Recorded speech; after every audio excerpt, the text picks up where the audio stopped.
prompting in AI. So today in this video, we're going to talk about what are prompts, what are good prompts and bad prompts, and how your prompt basically helps you to get the best answers from any AI technology or tools like ChatGPT or Google Bard or any other technology that you use. So before we go ahead, I would request you to please like the video in case you find it informative and helpful. Subscribe the channel because we're going to come back with more and more informative videos for sure.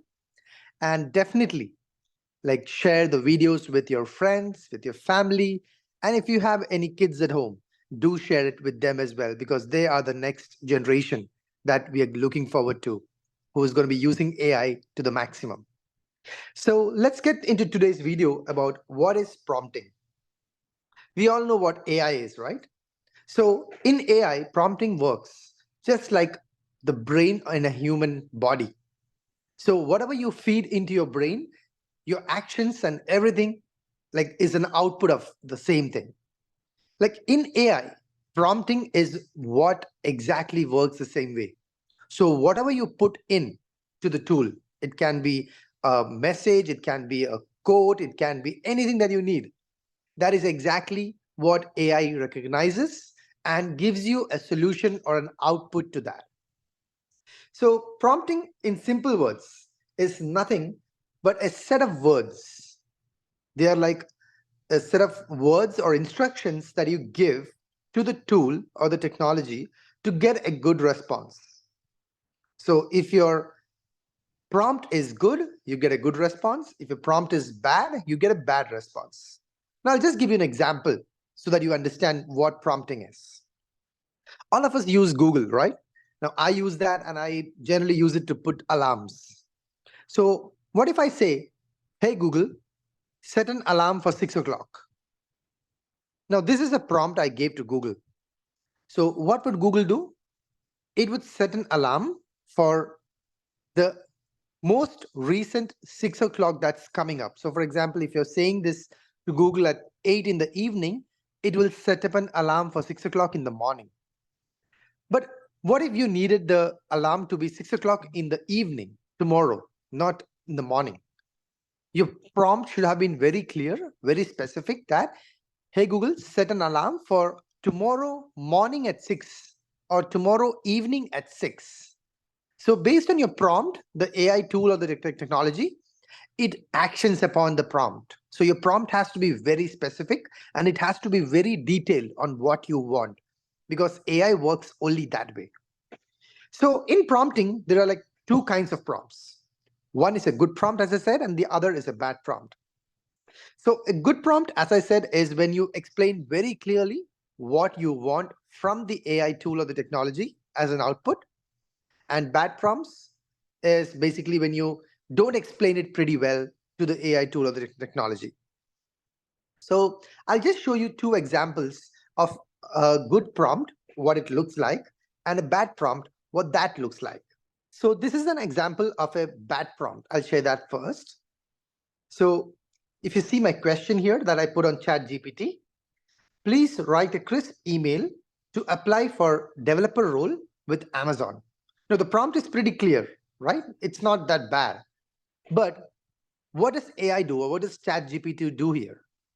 It basically gives you an email that is very generic email. It just types and gives it to you. Why? Because you were not specific. You were not very clear on what exactly you want in the email to be there. The content, the context of the email, what you exactly want. You didn't say that. You just said it in a one-liner. Please write me a crisp email to apply for a developer role with Amazon. Now, what is a good prompt? I'll show you how a good prompt looks, and then you can see how the answer changed. If you see here, this is an example of a good prompt. What have I done? I've explained everything in the prompt. What I am, what I have done, what I'm looking for, everything possible, I have explained it here. So for example, I'm saying that you are an experienced career counselor who is helping people get jobs at Google, Microsoft, and other Fortune 500 companies, right? I'm an early career developer. So I've mentioned it to ChatGPT that I'm an early career developer. I'm just starting my career and I'm looking for my first stable job, right? So the ChatGPT tool here understands that I'm just applying for a job. I'm probably a fresher or I have a bit of experience. And I'm asking the ChatGPT tool here to help me write cold messages or emails to potential hiring managers, right? And for example, I'm saying here, write a letter or email to the head of engineering at Amazon. And his name is Joseph. I'm mentioning that as well, and asking for a chance to interview for the developer role at Amazon in 100 words. So I've explained my instructions to ChatGPT pretty well here. And if you see my answer, the mail that ChatGPT gave to me here, it is very precise and exactly how I should be sending it.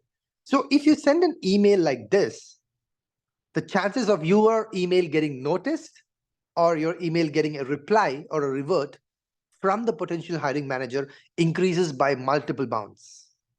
So this is what a difference between a good prompt and a bad prompt is. So when you're giving a prompt in any AI tools or technologies, any AI tools, always make sure that your prompt has as much information as possible for that particular tool to give you the best output.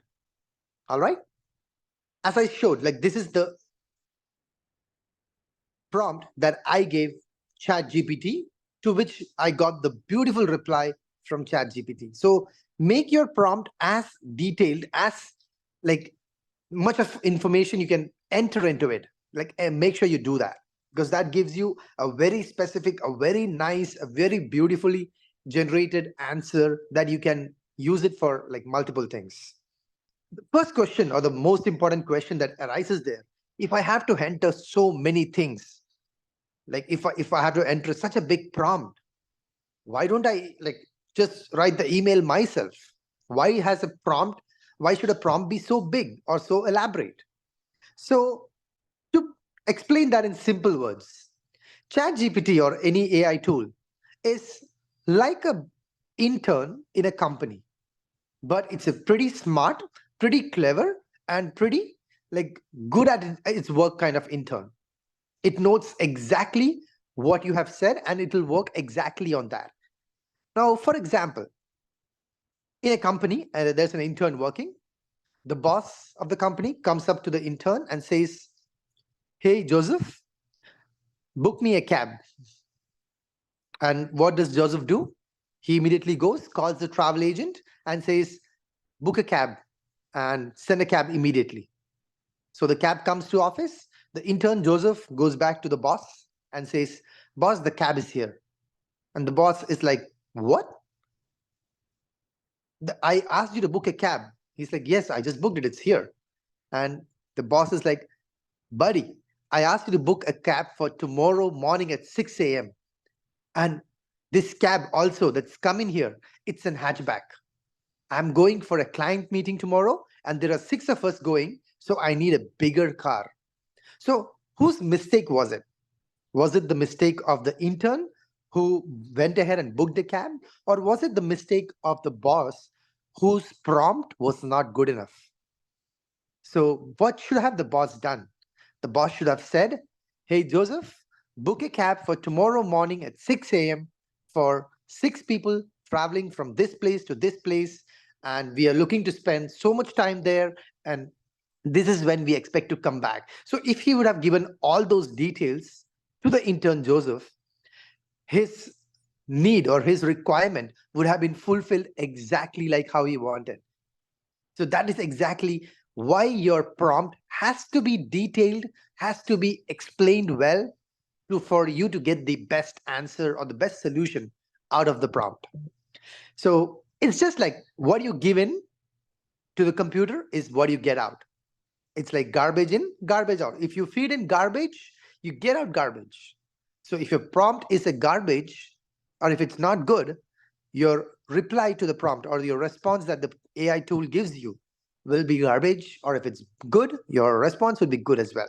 So it's as simple as that. And that is why a prompt has to be very detailed and very explanatory in exactly what you're looking for. Now, what are the most four important things that you should remember while like entering and prompt with any AI tool or technology. The first thing is the context. The next is the task.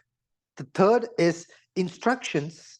And the fourth is any example or data. If you enter a prompt with all these four magic formulas, your chances of getting a very good reply or a very good response from the AI tool is like multiplied by like hundreds of times. So, what is all this? Context, task, instruction, or examples and data? What is all of this? Like, context is basically, I will just pull out the example of the prompt that I gave to ChatGPT just a few minutes ago. And in that, what was the context?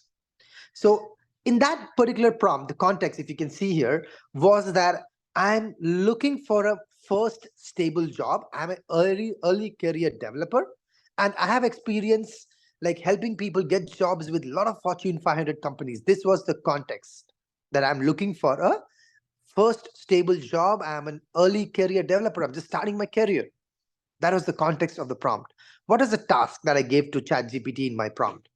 I gave the task very simple words was give me an email that is being sent to potential hiring managers, a cold email. That means I don't know these people. I'm sending it just as a cold email that I'm sending to potential hiring managers of different companies. Or for example, say here, I mentioned Amazon, and the receiving person who's the head of engineering there is Joseph, and the email should be in under 100 words. So when you enter this, ChatGPT knows what it has to do. And that is the task that you've given it to given it to ChatGPT. The next one is instructions. Now, what are you instructing ChatGPT to include or exclude or anything that you want in the email? So I'm mentioning it here that I have like a lot of empathy, I have a lot of enthusiasm, I have 1 year of experience as an intern at a gaming startup. Mention all these things, but mention that I have a great passion for learning and I have conducted classes myself. So a lot of instructions that are giving to ChatGPT here, based on which your response would be tweaked by ChatGPT. An example or data is any kind of examples or any testimonials that you received. For example, I've mentioned it here that the previous company I worked with, the owner there had mentioned that I'm an excellent resource and I would be a very good addition, or I would have like be a very good employee wherever I work with. I have a lot of enthusiasm. I have a learning mindset. Mention these things in the email, and that is when ChatGPT gave to me that beautiful, crisp answer to the prompt I had given there. Like I would request you to like go back in this video and pause the video and read through those responses once and see if you were a potential hiring manager, which email would you like more? The one with the good prompt or one with the bad prompt? So that is how important prompts are. You have to make sure that your prompt includes all the four major formulas that is needed, which is context, task, instructions, and examples or any data that you have. So this is what prompting is. It is very important like thing when you use AI, because as I said again and again, I'm saying the same thing, that your prompt is exactly like the garbage in, garbage out theory. If your prompt that you give to the AI tool is good, you get a beautiful response. If it is so-so, you get a so-so response. If it is bad, you get a bad response. So you need to make sure that your prompt is like pretty nice, pretty self-explanatory of what you're looking for, what are your experiences, like based on this current context here. So this is what prompting is all about. I hope you liked our video. If you liked it, please do like the video, like subscribe the channel, and also do share the videos with all your friends, all your family members. And if you have kids at home, please do share the video with your kids at home as well, because they are the like next gen and they need to know all these things. I'm sure pretty like a lot of them already know, but then yeah, do share it with them so they exactly know exactly where they should be focusing on, what are the small things that they should be doing. In future going ahead, we're going to be bringing in a lot of new videos with a lot of informative like stuffs. You're going to get a lot of information. We're going to load this channel with immense amount of like tools and technologies and whatnot you can use, and how to use it, how it will benefit you, and everything possible to make your daily life easier. So that's how you have you are going to be using ChatGPT or any tools. And saying that, I'm ending the video here. I wish you all have a beautiful, lovely day. You guys take care. Bye bye. Have a good one.